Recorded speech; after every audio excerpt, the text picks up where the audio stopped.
Friends, welcome to my channel. ಇಂದಿನ ವಿಡಿಯೋದಲ್ಲಿ ಹೇಳಿದ್ದೆ ಅಲ್ವಾ, ನನ್ನ ಮಗನ ಬರ್ತ್ಡೇ ಲಾಗ್ ಹಾಕಿದ್ದೆ.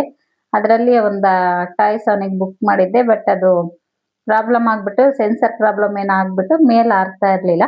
ಹಾಗಾಗಿ ಬೇರೆದೊಂದು ಹೊಸದು ರಿಟರ್ನ್ ಹಾಕಿದ್ದೆ. ಹಾಗಾಗಿ ಅದು ಈಗ ಬಂತು. ಇದು ಚೆನ್ನಾಗಿದೆ. ಎಲ್ಲ ಓಪನ್ ಮಾಡಿ ನೋಡ್ತಾ ಇದ್ದಾರೆ. ಕ್ಯೂರಿಯಾಸಿಟಿ ನನ್ನ ಮಕ್ಳಿಗಂತೂ ಎಷ್ಟೊತ್ತಿಗೆ ಓಪನ್ ಮಾಡ್ತೀವೋ, ಎಷ್ಟೊತ್ತಿಗೆ ಆಟ ಆಡ್ತೀವೋ ಅಂತ ಹೇಳಿ.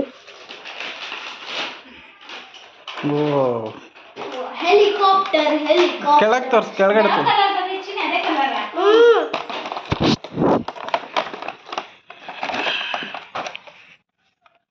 ಕತ್ಲು ಬಿಡೋರಿ.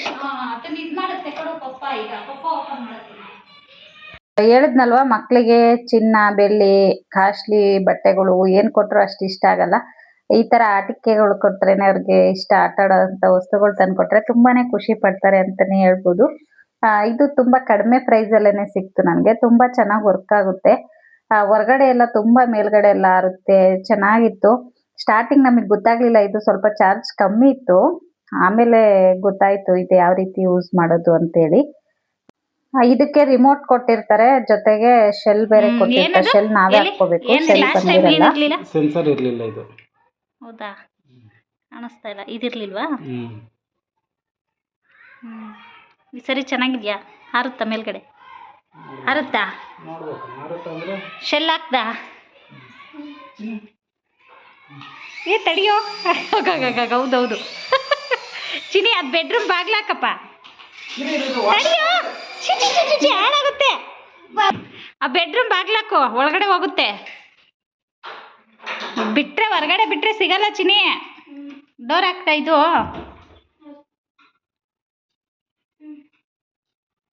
ಅಮ್ಮ ಎಲ್ಲೋದ್ಲು? ಫುಲ್ ಎದ್ರುಕೊಂಡ್ಬಿಟ್ಟು ಸೈಡ್ಗೆ ಓಡ್ಬಿಟ್ಟು.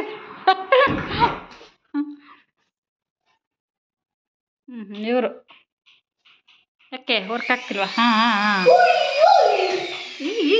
ಅಯ್ಯೋ, ತುಪ್ಪ ಅಂತ ಬಿದ್ದೋಗುತ್ತೆ.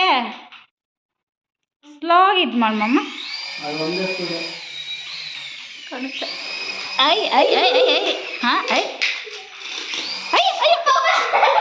ನಂಗೆ ಕಾಲಿಗೆ ಹೊಡೀತು. ನಂಗೆ ಕಾಲು ಹೊಡೀತು.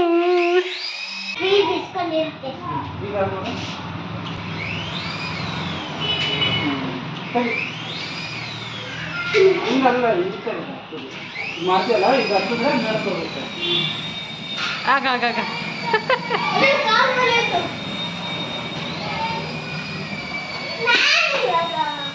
ಒತ್ತುತ್ತಾ ಇರಬೇಕು. ಸ್ಟಾರ್ಟ್ ಬಿಟ್ಬಿಡು, ಸ್ಟಾರ್ಟ್ ಮಾಡಿ. ಎಲ್ಲ ಕಾಣಿಸುತ್ತೆ. ಕೈ ಅಡ್ಡ ಇಡ್ರಿ.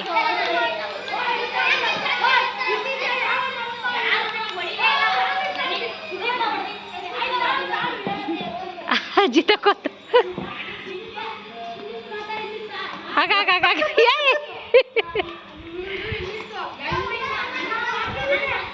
ಬರತ್ ಬಾ ಈ ಕಡೆ. ಬಾ ಈ ಕಡೆ ಬರುತ್ ಬಾ. ಅಲ್ವಾ, ಎಷ್ಟು ಚೆನ್ನಾಗಿ ಆರುತ್ತೆ. ಬಟ್ ನಮಗೆ ಅದು ಗೊತ್ತಿಲ್ಲ, ಸ್ವಲ್ಪ ಚಾರ್ಜ್ ಡೌನ್ ಇದೆ. ಹಾಗಾಗಿ ಅದು ಅಷ್ಟು ಮೇಲೆ ಹೋಗ್ತಾ ಇರ್ಲಿಲ್ಲ, ಕೆಳಗಡೆ ಬೀಳ್ತಾ ಇತ್ತು. ಸ್ವಲ್ಪ ಚಾರ್ಜಿಗೆ ಇಟ್ಟು ನೋಡೋಣ ಅಂತ ಟ್ರೈ ಮಾಡಿದ್ವಿ. ಚಾರ್ಜ್ ಪಿನ್ ಅವರೇ ಕೊಟ್ಟಿರ್ತಾರೆ. ನಿಜವಾಗ್ಲೂ ಎಷ್ಟು ಮೇಲೆ ಹೋಗುತ್ತೆ ಗೊತ್ತಾ. ತುಂಬಾ ಚೆನ್ನಾಗಿದೆ. ಮಕ್ಕಳಂತೂ ತುಂಬಾನೇ ಖುಷಿ ಪಟ್ರು. ತುಂಬಾ ಚೆನ್ನಾಗಿ ಆಡ್ತಾ ಇದಾರೆ. ಈಗಲೂ ಯೂಸ್ ಮಾಡ್ತಾ ಇದಾರೆ, ಏನ್ ಹಾಳಾಗಿಲ್ಲ.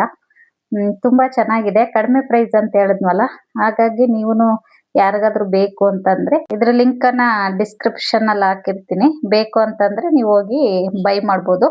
ಅಮೆಜಾನ್, ಫ್ಲಿಪ್ಕಾರ್ಟ್ ಎಲ್ಲದ್ರಲ್ಲೂ ಇದೆ. ಹೋಗಿ ನೀವು ತಗೋಬಹುದು. ಬೇಕು ಅಂತಂದ್ರೆ. ಅಂದ್ರೆ ಮಕ್ಕಳು ಹೇಳಿದ್ನಲ್ವಾ, ಬೇರೆ ಏನ್ ಕೊಟ್ರು ಅಷ್ಟು ಇಷ್ಟಪಡಲ್ಲ. ಆಟ ಆಡೋ ವಸ್ತುಗಳನ್ನ ಕೊಟ್ರೆ ತುಂಬಾ ಇಷ್ಟಪಡ್ತಾರೆ ಅಂತ. ತುಂಬಾ ಕಡಿಮೆ ಪ್ರೈಸ್ ಅಲ್ಲಿ ಸಿಕ್ತಲ್ವಾ, ಹಾಗಾಗಿ ನಿಮ್ಗೆ ಹೇಳ್ತಾ ಇದ್ದೀನಿ ಅಷ್ಟೇನೆ. ಇನ್ನ ಮಕ್ಕಳೆಲ್ಲ ಸ್ವಲ್ಪ ಆಟ ಆಡ್ಕೊ ಬಂದ್ರು. ಇನ್ನ ಮಧ್ಯಾಹ್ನಕ್ಕೆ ಮೊಟ್ಟೆ ಸಾರು ಮಾಡೋಣ ಅಂತೇಳಿ ಮಾಡ್ತಾ ಇದ್ದೀನಿ. ಇದು ನಾಟಿ ಮೊಟ್ಟೆ. ನನ್ನ ತಮ್ಮ ತಗೊಬಂದು ಕೊಟ್ಟಿದ್ದ ನಾಟಿ ಕೋಳಿ ಮೊಟ್ಟೆನ. ಹಾಗಾಗಿ ಮೊಟ್ಟೆ ಸಾರು ಮಾಡಿಬಿಟ್ಟು ಚಪಾತಿ ಮಾಡೋಣ ಅಂತ. ಮೊಟ್ಟೆ ಗ್ರೇವಿ ಮಾಡಿ, ತುಂಬಾ ನೀರಾಗಲ್ಲ, ಗಟ್ಟಿನೂ ಬೇಡ, ಮೀಡಿಯಮ್ ಆಗಿ ಗ್ರೇವಿ ಮಾಡಿಬಿಟ್ಟು ಚಪಾತಿ ಮಾಡೋಣ ಅಂತೇಳಿ ಮಾಡ್ತಾ ಇರೋವಂಥದ್ದು. ಮೊದಲಿಗೆ ಮೊಟ್ಟೆನೆಲ್ಲ ಬೇಯಿಸ್ಕೊಬಿಟ್ಟು ಸಿಪ್ಪೆ ಎಲ್ಲ ತೆಗೆದು ಈ ರೀತಿಯಾಗಿ ಕಟ್ ಮಾಡಿ ಇಟ್ಕೊಳ್ತಾ ಇದ್ದೀನಿ. ಇದು ಚಾಕುದಲ್ಲಿ ಸಹ ಕಟ್ ಮಾಡ್ಕೋಬಹುದು. ಬಟ್ ನಮ್ಮಮ್ಮ ಅವಾಗೆಲ್ಲ ಈ ರೀತಿಯಾಗಿ ಕಟ್ ಮಾಡ್ತಾ ಇದ್ರು. ತುಂಬಾ ಚೆನ್ನಾಗಿ ಬರುತ್ತೆ. ಚಾಕುದಲ್ಲಿ ಕಟ್ ಮಾಡೋದ್ಕಿಂತ ಈ ತರ ಥ್ರೆಡ್ ಅಲ್ಲಿ ಕಟ್ ಮಾಡಿದ್ರೆ ತುಂಬಾ ಚೆನ್ನಾಗಿ ಬರುತ್ತೆ. ಹಾಗಾಗಿ ನಾನು ಈಗಲೂ ಇದನ್ನೇ ಯೂಸ್ ಮಾಡಿ ನಾನು ಮೊಟ್ಟೆನ ಕಟ್ ಮಾಡೋವಂಥದ್ದು.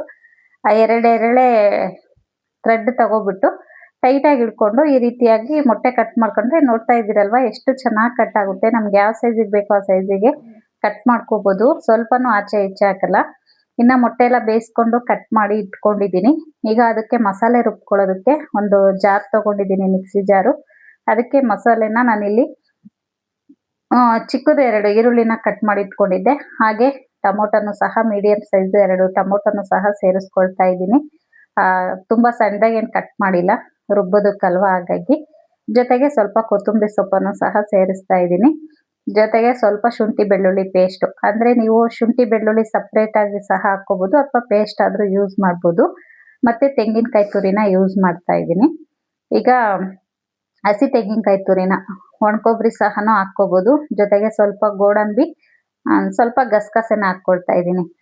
ಗೋಡಂಬಿ ಗಸಗಸೆ ಹಾಕೋದ್ರಿಂದ ಥಿಕ್ನೆಸ್ಸನ್ನು ಚೆನ್ನಾಗಿ ಬರುತ್ತೆ, ಟೇಸ್ಟೂ ಬರುತ್ತೆ. ಒಬ್ಬೊಬ್ರು ಕಡಲೆ ಯೂಸ್ ಮಾಡ್ತಾರಲ್ಲ, ಕಡಲೆ ಯೂಸ್ ಮಾಡೋದ್ಕಿಂತ ಸ್ವಲ್ಪ ಗೋಡಂಬಿ ಮತ್ತೆ ಗಸಗಸೆನ ಯೂಸ್ ಮಾಡೋದ್ರಿಂದ ಸ್ವಲ್ಪ ಟೇಸ್ಟ್ ಚೆನ್ನಾಗಿ ಬರುತ್ತೆ ಅಂತಲೇ ಹೇಳ್ಬೋದು.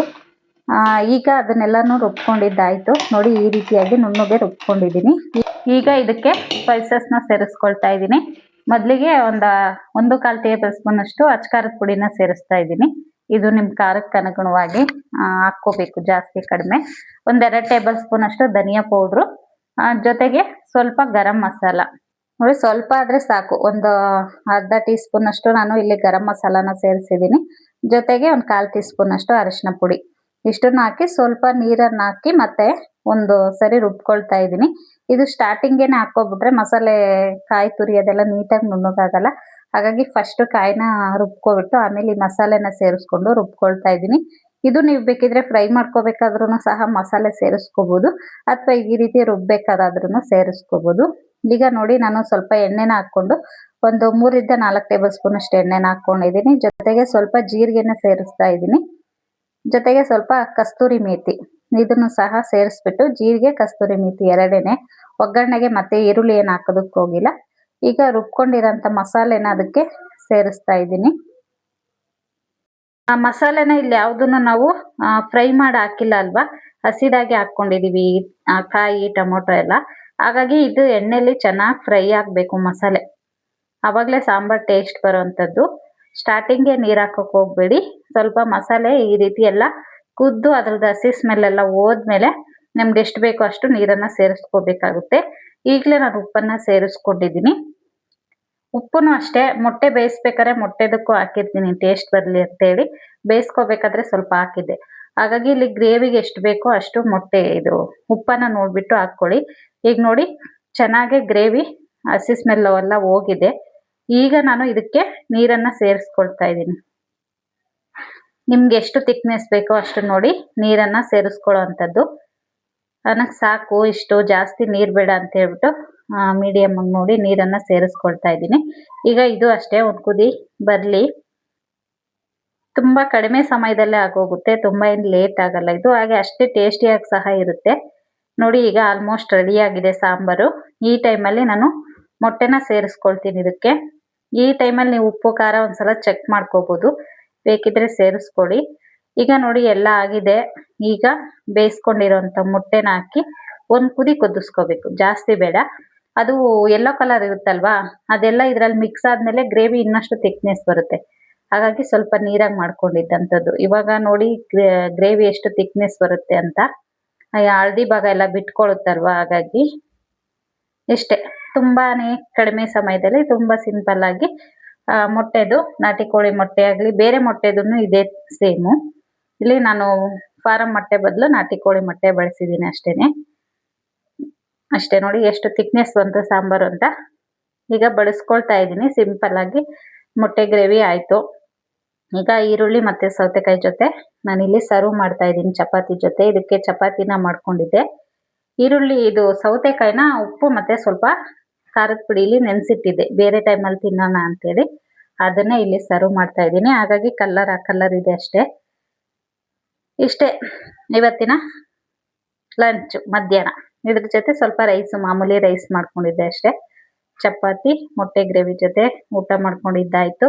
ಇನ್ನು ಅದಾದ್ಮೇಲೆ ನನ್ನ ತಮ್ಮನ ಮಗಳು ಬಂದಿದ್ಲು. ಅವಳ ಜೊತೆ ಎಲ್ಲ ಸ್ವಲ್ಪ ಡೈಲಿ ಬರ್ತಾಳೆ, ಅವಳ ಜೊತೆ ಸ್ವಲ್ಪ ಹೊತ್ತು ಟೈಮ್ ಸ್ಪೆಂಡ್ ಮಾಡ್ತೀವಿ. ಅವಳು ಚಿಕ್ಕವಳು ಇರೋದ್ರಿಂದ ಅವಳ ಜೊತೆ ಹೇಗೆ ಟೈಮ್ ಹೋಗುತ್ತೆ ಅಂತಾನೆ ಗೊತ್ತಾಗಲ್ಲ. ಇನ್ನು ಸಂಜೆ ಆಗಿತ್ತಲ್ವಾ, ಎಲ್ಲ ಫ್ರೆಶ್ ಅಪ್ ಆಗಿ ಇನ್ನು ದೀಪ ಎಲ್ಲ ಹಚ್ಚಿದೀನಿ ನೋಡಿ. ಅಲ್ಲೇ ಪೂಜೆ ಆಗಿದೆ, ಮಳೆ ಹನಿ ಉದುರುತ್ತಾ ಇತ್ತು. ಹಾಗಾಗಿ ಕಡಲೆಕಾಯಿ ಹುರಿಯೋಣ ಅಂತ ನಾನು ಹುರಿತಾ ಇದ್ರೆ ನಮ್ಮ ಮನೆಯವರು ನೀನು ಚೆನ್ನಾಗಿ ಹುರಿದಿಲ್ಲ ಅಂತ ಹೇಳ್ಬಿಟ್ಟು ಮತ್ತೆ ಇನ್ನೊಂದ್ಸರಿ ಬಂದು ಅವ್ರು ಹುರ್ಕೊಳ್ತಾ ಇದ್ದಾರೆ.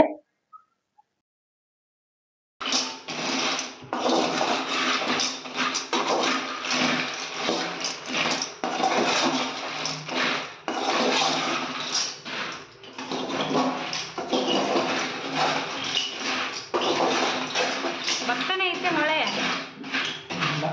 ನೀರಿದ್ರೆ ಕಾಣಿಸ್ತೈತೆ ನೋಡು. ನೋಡು ಅದೇನ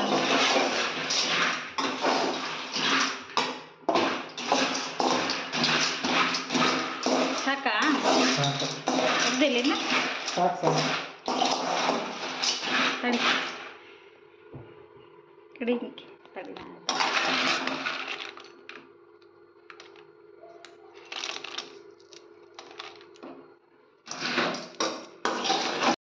ನಾನು ಯಾವಾಗ ಕಡಲೆಕಾಯಿ ಹುರಿದ್ರು ಅವ್ರು ಹಂಗೆ ಮಾಡ್ತಾರೆ. ಅಂದರೆ ಚೆನ್ನಾಗಿ ಹುರಿಯೋಕ್ಕೆ ಬರೋಲ್ಲ, ಬೀಜ ಎಲ್ಲ ಒಳಗಡೆ ಹಸಿ ಹಸಿ ಹಂಗೆ ಇರುತ್ತೆ, ಮೇಲ್ ಮಾತ್ರ ಕಪ್ಪಾಗಿರುತ್ತೆ ಅಂತಾರೆ. ಹಾಗಾಗಿ ಮತ್ತೆ ಇನ್ನೊಂದ್ಸಲ ರೋಸ್ಟ್ ಮಾಡ್ಕೊಳ್ತಾ ಇದ್ದಾರೆ. ಕಲರ್ ಚೇಂಜ್ ಆಗಬೇಕು ಒಳಗಡೆ ಬೀಜ ಎಲ್ಲ, ಆವಾಗಲೇ ಟೇಸ್ಟ್ ಬರೋದು ಅಂತೇಳಿ ನೋಡಿ ಯಾವ ರೀತಿಯಾಗಿ ಹುರಿದಿದ್ದೀನಿ ಅಂತೇಳಿ ತೋರಿಸ್ತಾ ಇದ್ದಾರೆ. ಅಂದರೆ ತುಂಬ ಚೆನ್ನಾಗಿ ಹುರಿದಿದ್ರು, ಎಷ್ಟು ನನಗೂ ಖುಷಿ ಆಯಿತು ಗೊತ್ತಾ. ಅಂದರೆ ಕಮ್ಮಗಿರುತ್ತೆ, ಬಾಯೆಲ್ಲ ಒಂಥರ ಚೆನ್ನಾಗಿರುತ್ತೆ. ನಾವು ಹುರಿದ್ರೆ ಒಳಗಡೆ ಸ್ವಲ್ಪ ಹಸಿ ಇರುತ್ತೆ. ಅಂದರೆ ತಾಳ್ಮೆ ಇರಬೇಕು, ಇದು ಸ್ವಲ್ಪ ಲೇಟ್ ಆಗುತ್ತೆ. ಸಿಮ್ಮಲ್ಲೇ ಇಟ್ಕೊಂಡು ತುಂಬ ಹೊತ್ತು ಫ್ರೈ ಮಾಡ್ತಾರೆ ಅವರು. ಹಾಗಾಗಿ ಈ ರೀತಿಯಾಗಿ ಬಂದಿದ್ವು ಬೀಜ. ಕಲರ್ ಎಲ್ಲ ಚೇಂಜ್ ಆಗಿತ್ತು, ಎಷ್ಟು ಚೆನ್ನಾಗಿ ರೋಸ್ಟ್ ಆಗಿದ್ವು ಗೊತ್ತಾ. ಇನ್ನೂ ಸ್ವಲ್ಪ ತಿನ್ನಬೇಕು ಅಂತ ಅನ್ನಿಸ್ತಿತ್ತು ನೋಡಿ. ಈ ರೀತಿಯಾಗಿ ಹುರಿದಿದ್ರು. ಹಾಗಾಗಿ ಅವ್ರಿಗೆ ಅವ್ರು ಹುರ್ಕೊಂಡ್ರೇನೆ ಇಷ್ಟ, ನಾನು ಹುರಿಯೋದು ಅಷ್ಟು ಇಷ್ಟಪಡಲ್ಲ. ಅವರು ಕಡಲೆಕಾಯಿ ಹುರಿಯೋಕ್ಕೆ ಬರಲ್ಲ ಅಂತಾರೆ. ಕಡಲೆಕಾಯಿ ಹುರಿಯೋ ರೀಸನ್ ಏನಪ್ಪ ಅಂತಂದರೆ, ವಾಕ್ ಹೋಗ್ತಿದ್ವಲ್ವಾ, ವಾಕ್ ಹೋದಾಗ ಅಲ್ಲ ನನ್ನ ಮಗ ಪಾನಿಪುರಿ ಗೋಬಿ ಏನಾದರೂ ಕೇಳ್ತಾನೆ ಅಂತ ಹೇಳ್ಬಿಟ್ಟು ಮುಂಚೆನೇ ಕಡಲೆಕಾಯಿ ಹುರಿದೋದ್ರೆ, ಮಳೆ ಬೇರೆ ಬರ್ತಾ ಇತ್ತಲ್ಲ, ವೆದರ್ ಕೋಲ್ಡ್ ಆಗಿತ್ತಲ್ಲ, ನಮ್ಮ ಮನೇಲಿ ಕಡಲೆಕಾಯಿ ಇದ್ದಾವೆ ಚಿನ್ನಿ ಅಲ್ಲೇ ತಿನ್ನೋಣ ಅಂತ ಹೇಳಿದ್ರೆ ಏನು ಕೇಳಲ್ಲ ಅವನು ಅಂತ ಹೇಳ್ಬಿಟ್ಟು ಹೊರಗಡೆ ಹೋಗ್ತಾ ಇರೋದ್ರಿಂದ ಬಂದಮೇಲೆ ವಾಕ್ ಮುಗಿಸ್ಕೊ ಬಂದಮೇಲೆ ಸಂಜೆ ಸ್ನ್ಯಾಕ್ಸು ಏನೂ ಇಲ್ಲ, ಅದೇ ಕಡಲೆಕಾಯಿನೇ ತಿನ್ಕೊಳ್ಳೋಣ ಅಂತ ಹೇಳ್ಬಿಟ್ಟು ಹೋಗ್ತಾ ಇರೋವಂಥದ್ದು ವಾಕು.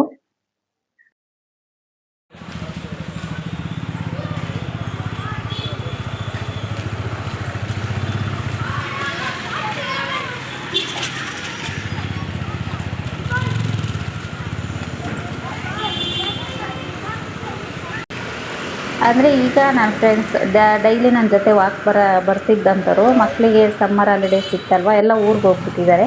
ಹಾಗಾಗಿ ಒಬ್ಬಳೇ ವಾಕ್ ಹೋಗೋಕ್ಕೆ ಬೇಜಾರು, ತುಂಬ ದಿನ ಆಗ್ಬಿಟ್ಟಿತ್ತು ನಾನು ಹೋಗಿ 1.5 ಮಂತ್ ಹೋಗೇ ಇಲ್ಲ ವಾಕ್, ಆ ಊರು ಈ ಊರು ಜನ ಅಂತೇಳ್ಬಿಟ್ಟು. ಹಾಗಾಗಿ ವಾಕ್ ಹೋಗಿ ಬರೋಣ ಅಂತೇಳಿ ನಮ್ಮ ಮನೆಯವ್ರನ್ನೇ ಕರ್ಕೊಂಡು ಹೋಗ್ತಾ ಇದ್ದೆ. ನನ್ನ ಮಗ, ನಮ್ಮ ಮನೆಯವರು, ನಾನು ಮೂವರು ಹೋಗಿದ್ವಿ. ಹಾಗೆ ನನ್ನ ಮಗನಿಗೆ ATM ಅಲ್ಲಿ ಅಮೌಂಟ್ ಯಾವ ರೀತಿ ಡ್ರಾ ಮಾಡೋದು ಅನ್ನೋದನ್ನು ಸಹ ತೋರಿಸ್ಕೊಟ್ರು. ಇನ್ನು ಮನೆಗೆ ಬಂದಮೇಲೆ ಕಡಲೆಕಾಯಿ ತಿನ್ಕೊಳ್ತಾ ಇದ್ದೀವಿ. ಇದಾಗಿತ್ತು ಫ್ರೆಂಡ್ಸ್ ಇವತ್ತಿನ ಈ ವಿಡಿಯೋ ಏನಾದರೂ ನಿಮ್ಗೆ ಇಷ್ಟ ಆಗಿದ್ರೆ ಪ್ಲೀಸ್ ಲೈಕ್ ಮಾಡಿ, ಕಮೆಂಟ್ ಮಾಡಿ, ಹಾಗೆ ಶೇರ್ ಮಾಡಿ. ಇನ್ನೂ ಯಾರೆಲ್ಲ ನನ್ನ ಚಾನಲ್ನ ಸಬ್ಸ್ಕ್ರೈಬ್ ಮಾಡ್ಕೊಳ್ದೆ ನೋಡ್ತಾ ಇದ್ದೀರಾ, ಪ್ಲೀಸ್ ಸಬ್ಸ್ಕ್ರೈಬ್ ಮಾಡ್ಕೊಂಡು ನೋಡಿ ಫ್ರೆಂಡ್ಸ್, ಹಾಗೆ ಸಪೋರ್ಟ್ ಮಾಡಿ ಅಂತ ಹೇಳ್ತಾ ಈ ವಿಡಿಯೋನ ಇಲ್ಲಿಗೆ ಎಂಡ್ ಮಾಡ್ತಾ ಇದ್ದೀನಿ. ಮತ್ತೆ ಸಿಗ್ತೀನಿ ನೆಕ್ಸ್ಟ್ ವಿಡಿಯೋದಲ್ಲಿ. ಅಲ್ಲಿ ತನಕ ವಿಡಿಯೋ ನೋಡಿದ ನಿಮ್ಮೆಲ್ಲರಿಗೂ ಧನ್ಯವಾದಗಳು.